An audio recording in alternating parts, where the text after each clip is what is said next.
Nous allons lire Exode, vous allez comprendre quelque chose. Exode chapitre 32, verset 9 à 14. L'Éternel dit à Moïse, je vois que ce peuple est un peuple au cou droit. Oui, c'est vous, dis ça. Oui, le mot là, il a été emprunté. Allons-y. Amen. Maintenant, là, laisse-moi. Ma colère va s'enflammer contre eux. Et je les consumerai. Mais je ferai de toi une grande nation.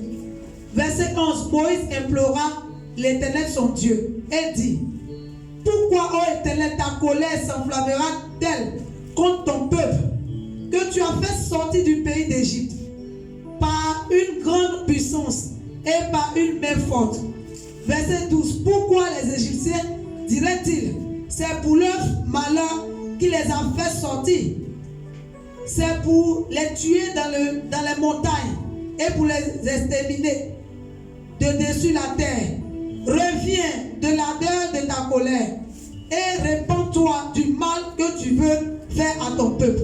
Verset 13. Souviens-toi d'Abraham, d'Isaac et d'Israël, tes serviteurs auxquels tu as dit, en jurant par toi-même, je multiplierai votre postérité comme les étoiles du ciel. Je donnerai à vos descendants tout ce pays dont j'ai parlé et ils posséderont à jamais. Verset 14. Et l'Éternel se repentit du mal qu'il avait déclaré vouloir faire à son peuple. Amen. Amen. Amen. Alléluia. Amen. Est-ce que tu peux t'asseoir?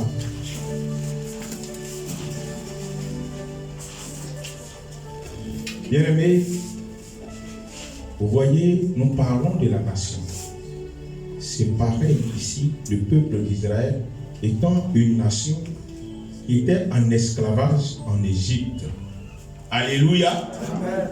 Et ce peuple étant en esclavage, Dieu a dit que je vais vous sortir de là et vous envoyer à la terre promise.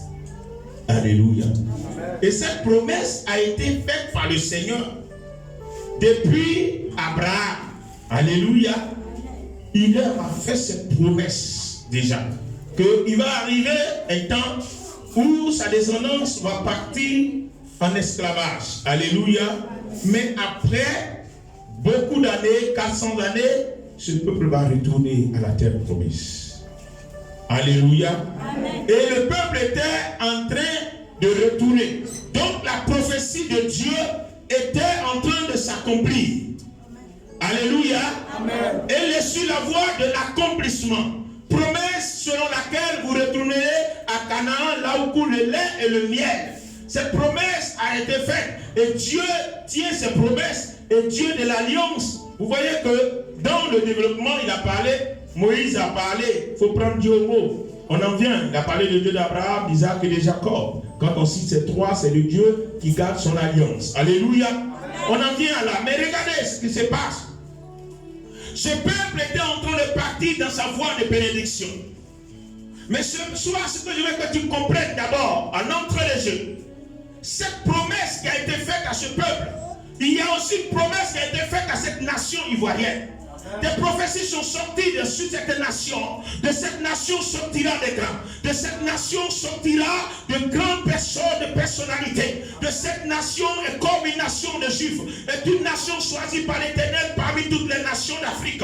Cette nation est une nation bénie de Dieu. Mais regarde ce qui est en train de passer. Regarde la prophétie qui est en marche. Mais regarde le contraire de la prophétie qui est en train de se passer.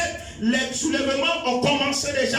Vous voyez que la promesse de Dieu qui a été faite sur cette nation depuis les années 2000, nous revenons en 2002, nous tombons dans une situation de guerre. En 2011, nous tombons dans une situation de guerre désastreuse. Mais nous voilà en 2020 encore, pratiquement 10 ans passés, nous sommes encore dans les mêmes situations.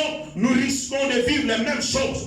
Est-ce que Dieu est-il menteur? Est-ce que ces prophètes ont-ils menti sur la Côte d'Ivoire? Je dis à quelqu'un que non. La promesse de Dieu est oui, amen. La parole de Dieu qui est dite est accomplie.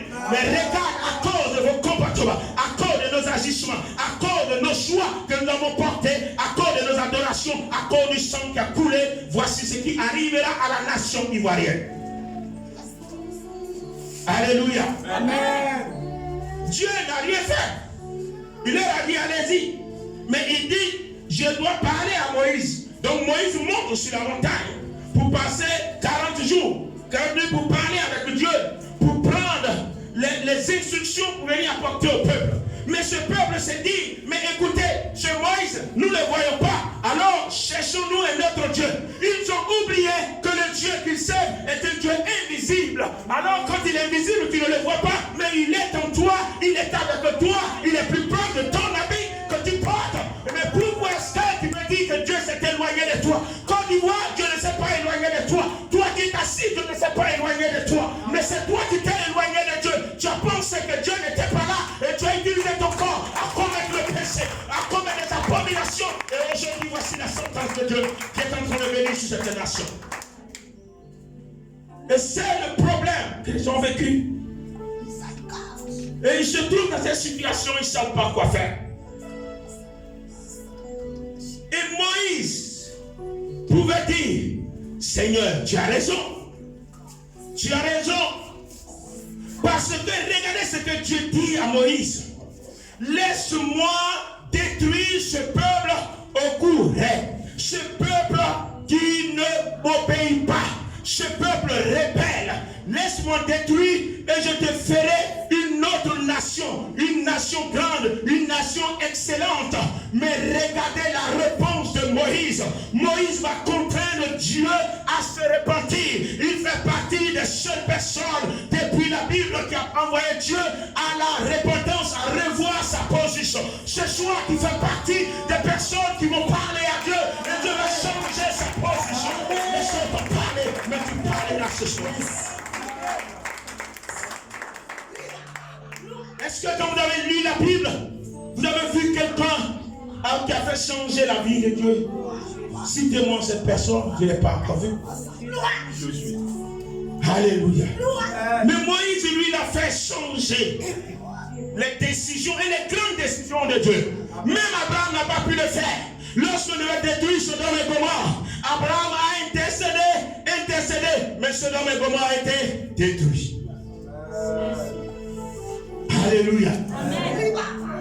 Mais voici que Moïse, l'Esprit de Dieu me dit, je cherche des intercesseurs comme Moïse dans cette nation.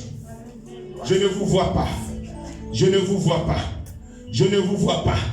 Où êtes-vous? Église. Où êtes-vous, corps de Christ? Où êtes-vous? Vous qui dites que vous êtes chrétien. Vous êtes où? Lèvez-vous comme Moïse et parlez à l'Éternel. Il va changer la décision qu'il a prise. Car la décision de Dieu est juste. Elle est juste la décision que Dieu prend. Le salaire du péché, c'est la mort. Alors, si tu commets le péché, tu dois mourir. Mais Moïse vient pour que Dieu change les choses. Ce soir, je veux que tu fasses ta part. Je veux que tu fasses ta part. Habitant de la nation ivoirienne, je veux que tu fasses ta part. Toi, tu t'appelles Petit Christ. Toi, tu t'appelles chrétien. Je suis venu t'interpeller pour te dire, fais ta part. Arrête de dormir. Arrête d'écouter les politiciens. Arrête de regarder ce que les gens ont dit. C'est comme si ça va se passer comme ça. Et puis toi, tu crois. Alléluia. Toi, intercède. Nuit et jour. Ne mange pas. Ne bois même pas de l'eau si cela est possible. Ne mange pas pour arrêter la décision de Dieu. Parce que nous parlons de la décision de Dieu. Nous ne parlons pas de la décision des hommes. Alléluia. J'ouvre une parenthèse. Parce que pour la décision des hommes, nous prenons Esther. Alléluia. Ça, les hommes ont décidé d'exterminer le peuple juif. Mais 3 jours de jeûne sec a fait changer la situation. Et il y a eu le trou à l'envoyeur. Alléluia. Ça, c'est les hommes qui sont contre nous. Mais pour changer la décision de Dieu, c'est plus difficile. Alléluia. Ça devient difficile. Et Moïse a intercédé. quand nous lisons le passage, nous voyons clairement, parce que l'Éternel fait savoir les décisions à Moïse. L'Éternel fait savoir ses décisions à ses prophètes, à ses oints dans la nation, que voici ce que je vais faire. Et j'ai déjà arrêté la décision. Il dit, c'est une information que je vous donne, que à cause de ce que les gens ont fait, à cause de ce que le ciel ivoirien, le ciel ivoire a été assombri par le péché, à cause de ce que le sang a coulé dans cette nation. Moi, l'Éternel, je vais enlever ma main sur cette nation et laisser, vous allez vous détruire. Ce n'est pas Dieu qui veut nous détruire, mais Dieu, à cause de nos péchés, enlève sa main sur la nation. Et donc, quand il enlève sa main sur la nation, c'est que la lumière quitte la nation et c'est l'obscurité qui vient. Dans le noir, si quelqu'un te pique, tu ne vois pas. Tu ne peux même pas le distinguer. Alléluia. Tu ne peux même pas savoir. Et dans le noir, c'est la confusion. Tout à l'heure, qui a coupé le courant, tu vas commencer à chercher ton portable pour chercher la lumière. Parce qu'on ne peut pas vivre sans la lumière. C'est pas possible. Dans l'obscurité, on ne voit pas. Alléluia.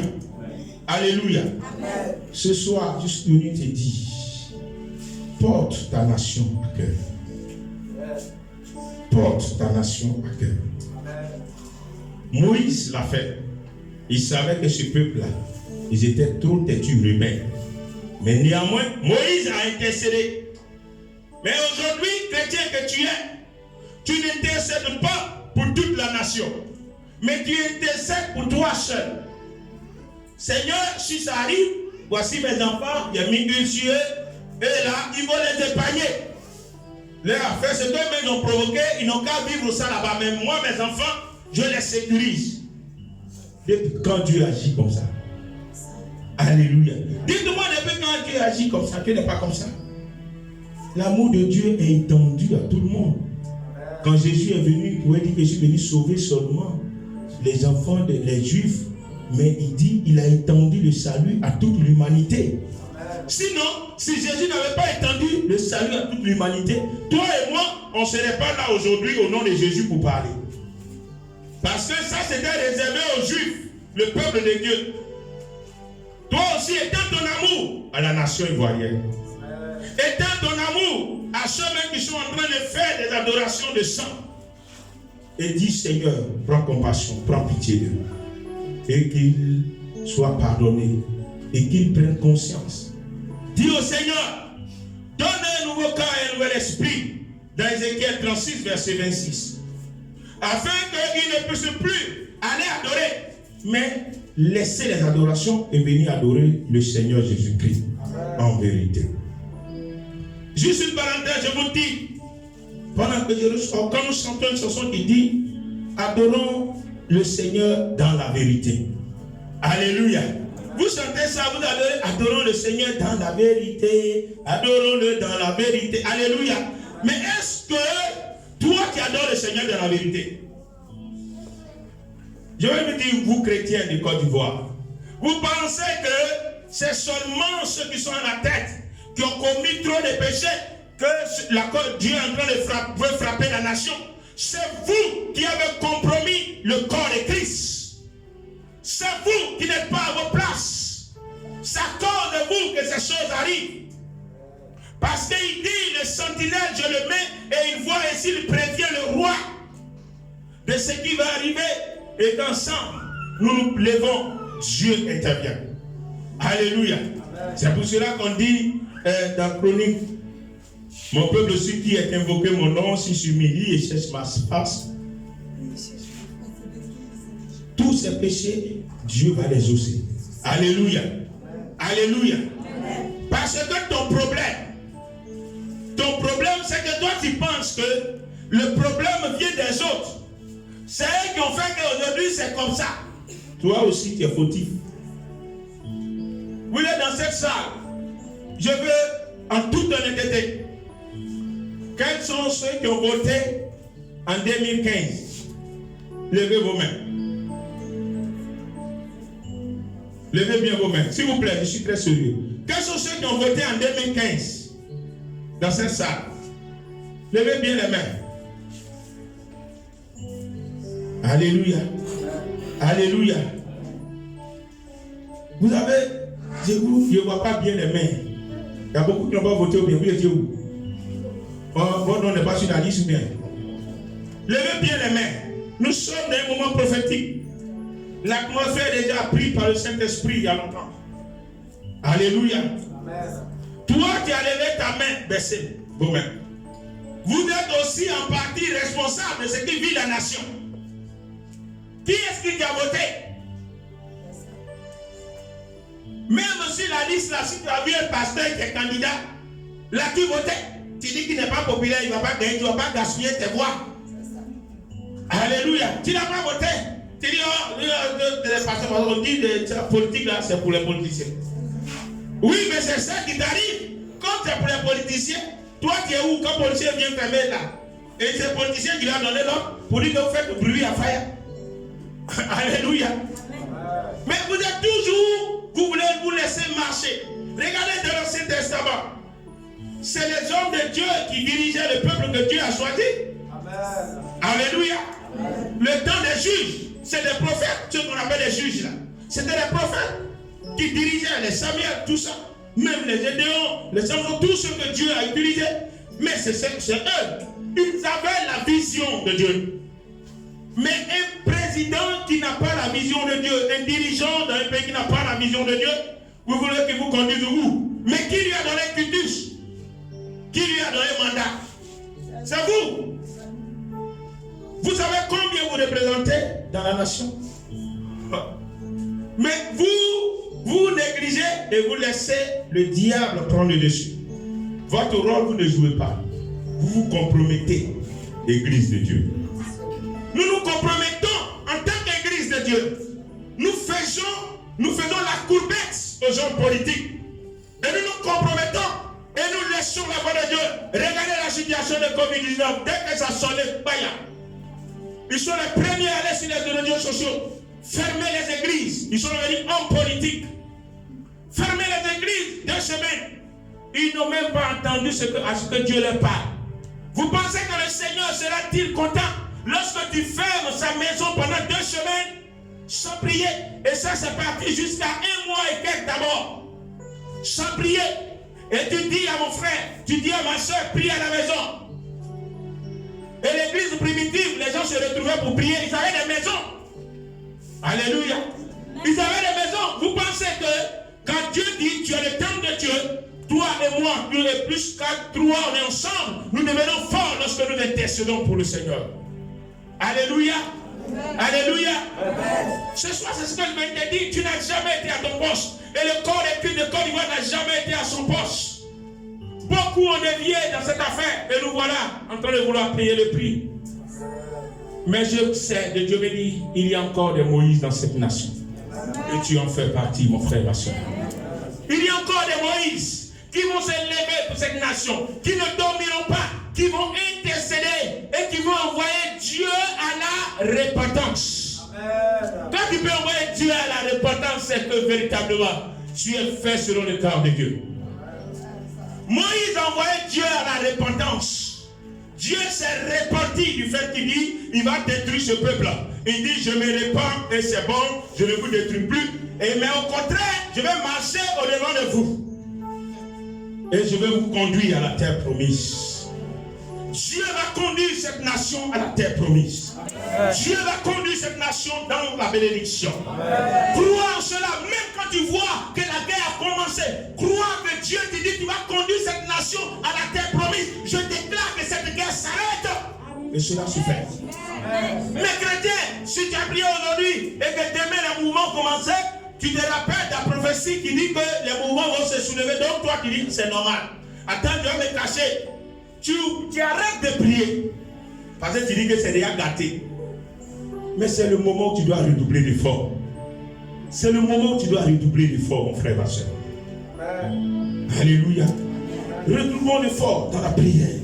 Et ne laissons pas le diable, le démon qui a couvert la Côte d'Ivoire. Délogeons ce démon.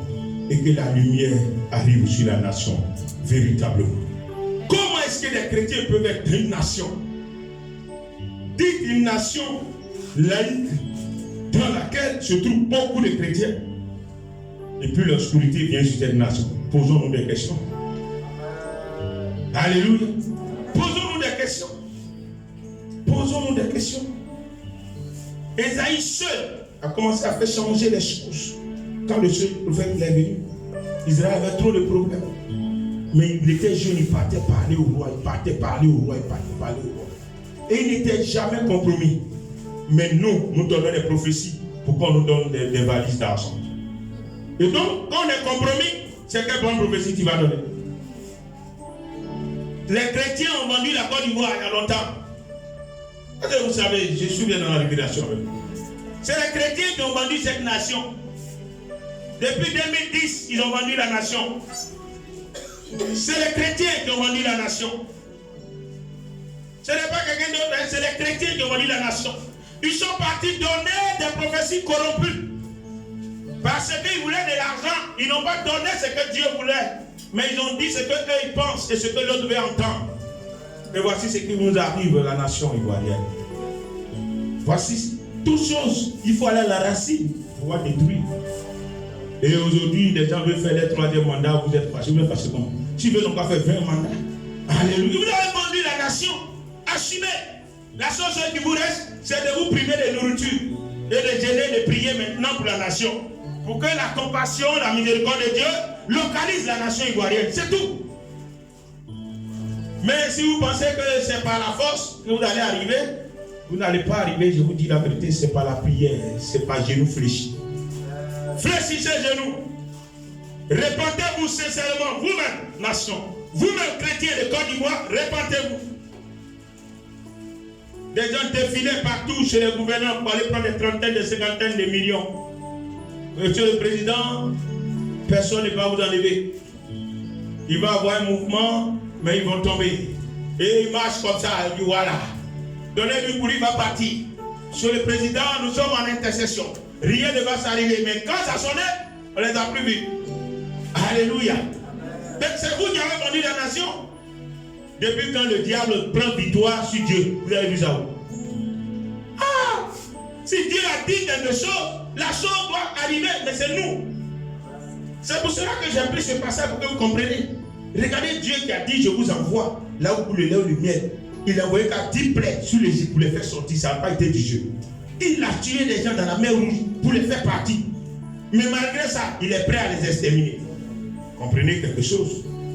Ça veut dire que Dieu ne compose pas non seulement avec la rébellion et avec le péché. Alléluia. Donc comme vous étiez en rébellion, il dit, oh, ce peuple rebelle là, il faut que je les extermine. Mais Dieu n'aime pas la rébellion. Alléluia. Une prophétie peut être dite sur ta vie, mais si tu vis le contraire de ce que Dieu veut, elle ne va jamais se réaliser. Elle ne va jamais se réaliser. Jamais se réaliser. Chrétiens, ce soir, ce que je dis est une prière pour la nation en même temps. Mais je veux que vous rentrez en vous-même, que vous compreniez. C'est vrai, Dieu a arrêté quelque chose. Dieu a donné son OK pour une situation. Mais nous pouvons faire déplacer le OK de Dieu. Alléluia. Dis-toi que ce soir, je suis Moïse. Et donc, en tant que Moïse, dis à ton voisin, je suis Moïse. L'amour qui est descendu sur Moïse descend sur moi. Dis à ton voisin. C'est un amour. Hein. Le monsieur l'a fait 40 jours. 40 nuits. Il ne mangeait pas, il l'a fait. À cause de vous. Et il vient voir ce que vous lui présentez. Vous voyez, s'il n'y a pas d'amour là, il va dire non, on va finir cela rapidement, on va avancer. Ouais, c'est pas normal, ça fait mal. Imagine, tu es en train de gêner, prier, Seigneur, Seigneur. Puis tu viens, il n'y a pas d'église, les gens sont partis. Ils sont allés où? Et tu apprends que c'est quelqu'un qui les a ramassés pendant que toi tu es là-bas. Donc, tu as le maudit en même temps. C'est-à-dire là, tu te mets nuit à partir de 24 heures, tu commences à proclamer des paroles. Il va mourir. Oh, parce que ce n'est pas possible. Comment ça? Est-ce que vous voyez un peu comment ça se passe le dimanche? Mais lui n'a pas regardé à ça. Il dit non, tu ne vas pas les détruire. Dis ma nation ne sera pas détruite. Ma nation ne sera pas détruite. Dis bien, ma nation ne sera pas détruite. Ma nation ne sera pas détruite. Il n'y aura pas de mort dans ma famille. Il n'y aura pas de mort dans ma famille. Dieu veille sur ma nation. Dieu veille sur ma nation. Oh. Bien-aimés, vous voyez les choses. Tout à l'heure, nous allons prier. Nous allons prier pour la nation. Mais je vais vous faire comprendre un certain nombre de choses. On va utiliser les deux dimensions. Ce soir, nous sommes toujours Moïse. Nous allons intercéder. Mais en même temps, le même livre d'Exode 30 nous donne une autre révélation encore. Exode 30, le verset 11 à 16, nous donne une autre révélation encore. Alléluia. Vous voyez, avec Dieu, il faut être dans l'esprit pour comprendre. Il nous donne une autre révélation encore. C'est-à-dire, moi j'appelle ça une autre porte de sortie par rapport à une situation. Vous allez comprendre les choses. Alléluia. Lisons si vous avez trouvé. Vous pouvez vous lever ou bien vous pouvez vous accompagner. On tira un peu long parce qu'il s'agit de la nation. Je veux que vous compreniez avant qu'on prie. Alléluia. Exode 30, verset 11 à 16. Oui. L'Éternel parla à Moïse et dit, lorsque tu compteras les enfants d'Israël pour en faire le dénombrement, chacun d'eux paiera à l'Éternel le rachat de sa personne, afin qu'il ne soit frappé d'aucune plaie lors de ce dénombrement. Voici ce que donnera tous ceux qui seront compris dans le dénombrement. Un demi-cycle selon le cycle du sanctuaire, qui est de 20 guéras. De demi-cycle sera le don prélevé pour l'Éternel. Verset 14. Tout homme compris dans le dénombrement depuis l'âge de 20 ans au-dessus paiera le don prélevé pour l'Éternel. Le riche ne paiera pas plus et le pauvre ne paiera pas moins d'un demi-cycle comme don prélevé pour l'Éternel afin de racheter leur personne. Verset 16. Tu recevras des enfants d'Israël l'argent du rachat et tu l'appliqueras au travail de la tente d'assignation. Ce sera pour les enfants d'Israël un souvenir devant l'Éternel pour le rachat de leur personne. Amen. Amen. Alléluia. Amen. Est-ce que quelqu'un a compris un peu? Le même peuple est en train de partir et il arrive quelque part, Dieu demande à Moïse de faire un dénombrement de ceux qui ont à partir de 20 ans jusqu'au plus, de faire un dénombrement pour savoir le nombre que compte ces personnes. Et il finit, il dit, pendant que tu fais le dénombrement, chacun doit faire une offrande de rachat, doit racheter sa personne. Alléluia. On a tous lu, on a tous compris. Hein? Alléluia. C'est l'interprétation que nous donnons, mais on a tous entendu. Donc chacun fait un sacrifice, fait une offrande de rachat de sa personne. Mais est-ce que vous trouvez ça normal que quelqu'un donne une offrande encore de rachat pendant qu'il est fils de Dieu, il fait partie du peuple juif, il est israélite, alléluia, il a été déjà racheté là-bas, Dieu l'a sauvé depuis l'Égypte, il est en train de partir. Et on dit qu'il faut donner une offrande de rachat pour que Dieu puisse te reconnaître véritablement. Et lorsque il y a une situation, lorsqu'il y a un danger, lorsqu'il y a une bénédiction, tu puisses en profiter, toi aussi. Parce qu'en ce moment-là, cela veut dire que tu es maintenant juif. Et il a dit quoi dans ce qu'il a dit au verset 15 même? Il dit que le riche ne paiera pas plus que le pauvre. Et le pauvre ne paiera pas moins que le riche. Alléluia.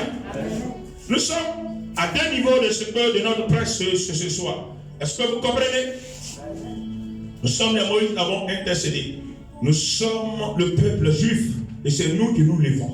Mais pour que, et il dit que ce qu'ils vont faire, il m'a envoyé ça devant au travail de la temple d'assignation. l'assignation, c'est-à-dire dans la maison de Dieu, là où on célèbre Dieu, et c'est là-bas ils vont déposer cela. Et ça va contribuer à l'avancement du temple de l'assignation. Et en ce moment, ils seront sécurisés. Et cela va constituer un autel pour leur vie, et pour leurs enfants, et pour leur destinée. Alléluia. Amen. Alléluia. Amen. Donc tu ne peux pas dire que tu vas venir prier pour ta nation sans que tu ne fasses une offrande de rachat pour racheter. Sinon tu vas te mettre là à prier. Si vous priez et que vous ne serez pas exaucés, c'est parce que vous ne participez pas des hôtels pour racheter votre personne. C'est la Bible qui l'a dit dans ce passage. Alléluia. Amen. Il ne suffit pas de venir prier. Oui, on a prié, Seigneur, mais il faut faire un sacrifice. Amen. Pour envoyer Dieu véritablement à se repentir. Alléluia. Amen. Alléluia. Amen. Vous n'avez pas compris. J'ai commencé là-bas et je suis venu derrière. Alléluia. Amen. Parce que c'est ça que vous voulez entendre premier. Sinon, je suis en train de vous dire que c'est parce que ils ont fait le dénombrement. Et après le dénombrement, tout le monde a fait son sacrifice. Donc quand ils sont rentrés dans la rébellion, Moïse a utilisé cela. Et Dieu, qui est le Dieu qui se souvient de tout ce qu'ils ont fait, s'est rappelé que voici des gens qui ont racheté toutes leurs personnes. Donc je peux me repentir de les détruire. Lorsque le danger viendra, mon frère, ma soeur, as-tu fait le sacrifice? As-tu fait le sacrifice du rachat de ta personne? Le sacrifice du rachat de tes enfants? Tout est bien. As-tu fait cela? Parce que si tu ne l'as pas fait, tu vas te retrouver dans une situation plus difficile. Est-ce que je parle à quelqu'un? Parce que quand on arrive à ce niveau, tout le monde devient très calme. Alléluia. Mais si tu ne le fais pas, ça va être difficile pour toi. Tu vas dire, j'ai prié. Mais la chose est arrivée à mon niveau. Tu fais quoi? Et quand ça arrive, à cause de ton sacrifice de rachat, Dieu va t'épargner la vie. Tu auras la marque de Dieu avec toi. Alléluia. Alléluia. Amen. On ne vient jamais prier pour une nation sans poser bâtir un hôtel. Quand Gédéon est parti détruire les hôtels de sa famille, il a bâti l'hôtel de Dieu à la place. Tu vas venir t'élever contre la franc-maçonnerie. Tu vas t'élever contre des gens qui ont tué des gens. Ils les ont égorgés comme moutons et puis les sang verse comme ça et puis ils parlent dessus. Tu vas venir t'asseoir. Tu es dessus et tu dis, oh, c'est fini. Dieu n'a versé. Tu te blagues toi-même. Alléluia. Amen. Tu ne peux pas. Moi, je suis un apôtre. Donc je vous dis, il n'a pas renversé. Tu renverses avec quoi? Tes mains nues. Tu vas aller renverser les hôtels des gens, tes mains nues. Tu es trop onction. Alléluia. Il faut que toi-même, tu te rachètes d'abord. Et demande à ce que la Côte d'Ivoire soit rachetée. Par le Seigneur et par tes sacrifices, par tes offrandes. Alléluia. Et il n'a pas dit d'envoyer ailleurs. On dit c'est pour le travail du temple de l'assignation. Et donc, pour la maison de Dieu, pour les choses de Dieu, quand tu véritablement tu t'y engages, tu rachètes ta personne. Même si tu étais sur la liste de ceux qui devaient te tuer, si tu étais sur la liste de ceux qui devaient faire cet accident, Dieu va t'enlever sur cette liste. Il y a des gens qui veulent monter dans des bakas et le baka des mafias. Ils commencent à insulter le baka même. Mais arrivé devant 4 roues en l'air, il dit, Seigneur m'a sauvé. Si je montais dans ce baka-là, j'allais te renverser. Parce que Dieu ne peut pas permettre que cela t'arrive. Alléluia. Amen. Ce soir, je finis par la vous dire que tout à l'heure, il faut que tu fasses quelque chose que tu n'as jamais fait. Et il a dit, il a été clair, Dieu l'a s'exprime me plaît sur lui. Il dit, ne fais pas une affaire des riches et pauvres. S'ils ont dit c'est 10 000 francs, c'est 2 000 francs, tout le monde doit pouvoir faire le sacrifice de rachat. Il a dit à Moïse, il ne faut pas que le pauvre va donner moins. Pour dire, ah non, moi je suis pauvre, je donne moins. Et sorry, ils n'ont pas donné plus. Il s'agit de racheter sa personne et sa vie. Alléluia. Alléluia. Est-ce que tu peux acclamer le Seigneur? Priez. Il ne faut pas être trop long. Parce qu'ils sont venus parler sur la nation ivoirienne.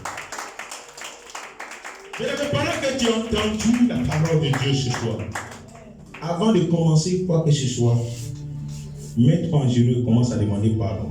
Parce que tu n'as jamais été à ton poste. Le corps de Christ n'a pas été à son poste. C'est pour cela aujourd'hui, nous sommes dans ces problèmes.